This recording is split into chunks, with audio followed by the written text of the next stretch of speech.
Donc la courbe que vous voyez ici, c'est l'indice des prix.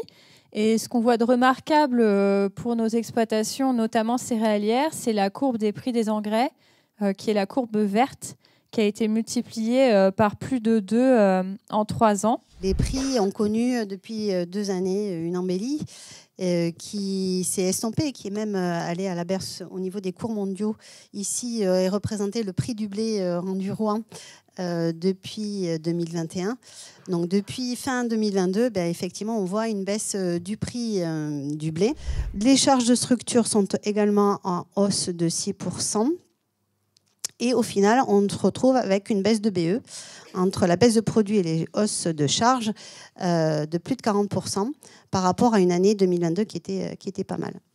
Au final, le résultat courant se retrouve à 27 000 € pour ces exploitations de plaine.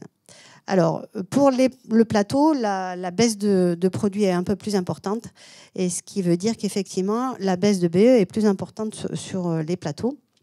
On est à une baisse de plus de 60%. Et il nous reste une marge en 2022 qui a permis de mettre de côté, via l'épargne de précaution, donc de la trésorerie, et qui, on voit aujourd'hui, avec la baisse de résultats de la trésorerie, cette épargne de précaution est nécessaire justement pour rembourser notamment les annuités et prélever un petit peu pour se rémunérer. La notion de performance n'est pas évident à définir. Alors sur le plan économique, pour le coup, c'est le plus simple parce qu'on a des chiffres.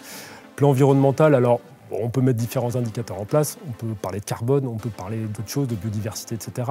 On peut mettre des choses en place. Sur l'aspect social, c'est un petit peu plus compliqué, en tout cas pour moi, à mettre des indicateurs.